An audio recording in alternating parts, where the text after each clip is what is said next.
नमस्ते।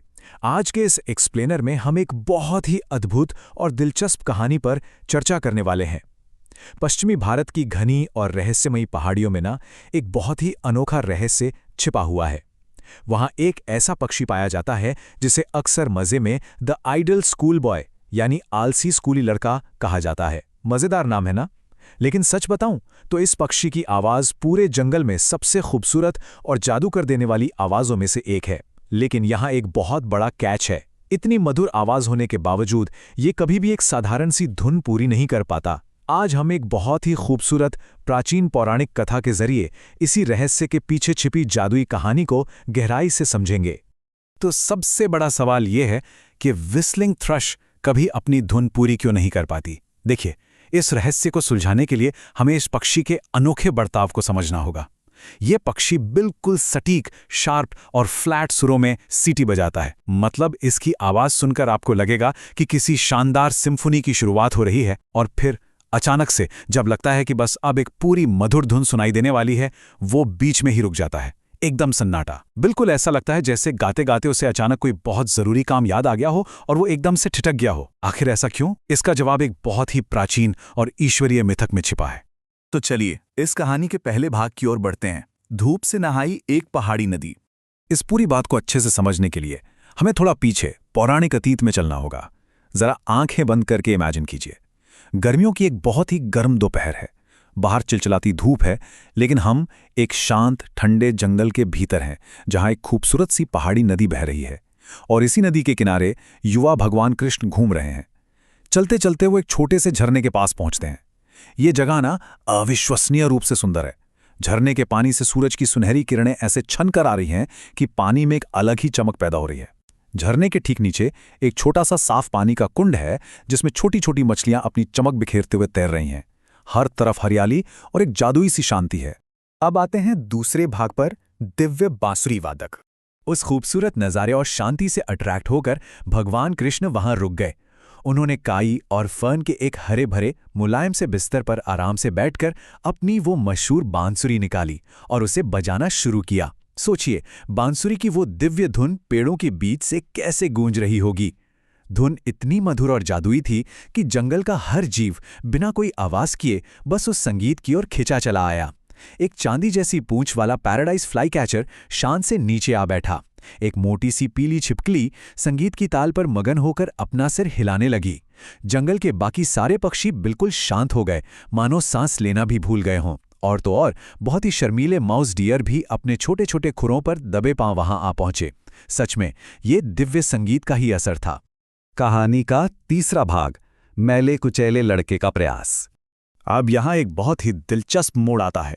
उस अलौकिक संगीत को सुनने वाले सिर्फ जानवर ही नहीं थे, वहां एक छोटा लड़का भी आ पहुंचा था। वो पूरी तरह धूल से सना हुआ था, एकदम मैले कुचैले और फटे पुराने कपड़े पहने हुए। जब उसने भगवान कृष्ण को देखा और उनकी बांसुरी का वो अद्भुत संगीत सुना, तो वो भी पूरी तरह से खो गया। अब जरा इस कॉन्ट्रास्ट को देखिए। एक तरफ भगवान कृष्ण का वो चमकीला दिव्य रूप, और दूसरी तरफ धूल मिट्टी में सना वो साधारण सा बच्चा। लेकिन उस बालक ने अपने भोलेपन में एक बहुत ही दुस्साहसिक काम किया। उसने उसी दिव्य धुन की नकल करने की, उसे अपनी साधारण सी आवाज में गाने की कोशिश की। मतलब एक नन्हा इंसान देवताओं के संगीत की बराबरी करने की कोशिश कर रहा था। और उसके इस प्रयास ने सीधे ब्रह्मांड के रचयिता भगवान ब्रह्मा का ध्यान अपनी ओर खींच लिया। इसके बाद जो हुआ वो हम देखेंगे भाग 4 में, भगवान का सुंदर श्राप। लड़के की इस हिम्मत को देखकर देवताओं के बीच एक बहुत ही अजीबोगरीब बदलाव का फैसला लिया गया। भगवान ब्रह्मा भी इस पर सहमत हो गए। एकदम से पूरे जंगल में एक गहरा सन्नाटा छा गया। भगवान कृष्ण आगे बढ़े और उन्होंने अपना हाथ उस छोटे लड़के के मुंह पर रख दिया। ध्यान दीजिए, ये कोई आम सजा नहीं थी, बल्कि एक बहुत ही अनोखा और सुंदर श्राप था। भगवान कृष्ण ने बहुत ही धीमी और गूंजती हुई आवाज में कहा, हमेशा देवताओं के गीत की नकल करने की कोशिश करो, लेकिन कभी सफल ना हो। ये जादुई आदेश हवा में हमेशा के लिए गूंज उठा। एक ऐसा श्राप जो सच में एक आशीर्वाद भी था और एक जिम्मेदारी भी, लगातार कोशिश करने की, लेकिन कभी उस परफेक्शन तक न पहुंच पाने की। और फिर कृष्ण ने उस लड़के के मैले कपड़ों को छुआ और कहा, फटे पुराने कपड़े और धूल गायब हो जाएं और केवल कृष्ण के सुंदर रंग बाकी रहें। उसी पल वहां एक जादू हुआ। वो सारी सांसारिक धूल और फटे कपड़े एक सुनहरी चमक के साथ एकदम से गायब हो गए, मानो कोई जादुई हवा चली हो, और उस लड़के का शरीर भगवान कृष्ण के चमकीले दिव्य रंगों और पंखों में बदलने लगा। जंगल के सभी जीव अपनी आंखों के सामने इस चमत्कार को होते हुए देख रहे थे। बिल्कुल रोंगटे खड़े कर देने वाला दृश्य। और अब कहानी का आखिरी और सबसे अहम हिस्सा, भाग 5, अनंत अधूरी धुन। तो चलिए वापस आज के समय में लौटते हैं। वो लड़का अब इंसान नहीं रहा, बल्कि वो उसी पक्षी में बदल गया जिसे आज हम मालाबार व्हिस्लिंग थ्रश कहते हैं। भगवान कृष्ण के उस स्पर्श की वजह से आज भी इस पक्षी का शरीर गहरा है, लेकिन उस पर कृष्ण के चमकीले नीले रंग के खूबसूरत धब्बे हैं, जैसे वो खुद भगवान की उंगलियों के निशान हो।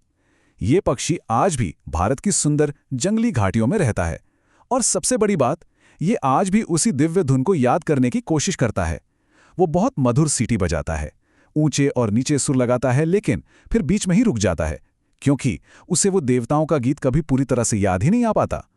वो आज भी अपनी उसी नियति को जी रहा है। अब अंत में ये कहानी हमारे लिए एक बहुत ही गहरा सवाल छोड़ जाती है। जरा सोचिए, क्या कभी सफल न होने पर भी उस ईश्वरीय पूर्णता यानी परफेक्शन के लिए हमेशा प्रयास करते रहने में भी एक तरह की सुंदरता है? मालाबार का ये व्हिस्लिंग थ्रश सिर्फ एक पक्षी नहीं है, बल्कि ये निरंतर प्रयास करने का एक जीता जागता प्रतीक है। तो अगली बार जब भी आप जंगल में कोई अधूरी लेकिन मधुर सीटी सुने, तो याद रखिएगा, वो महज एक अधूरी धुन नहीं है, बल्कि देवताओं के गीत को गाने की एक शाश्वत कोशिश है। इस एक्सप्लेनर में हमारे साथ जुड़ने के लिए आपका बहुत बहुत शुक्रिया।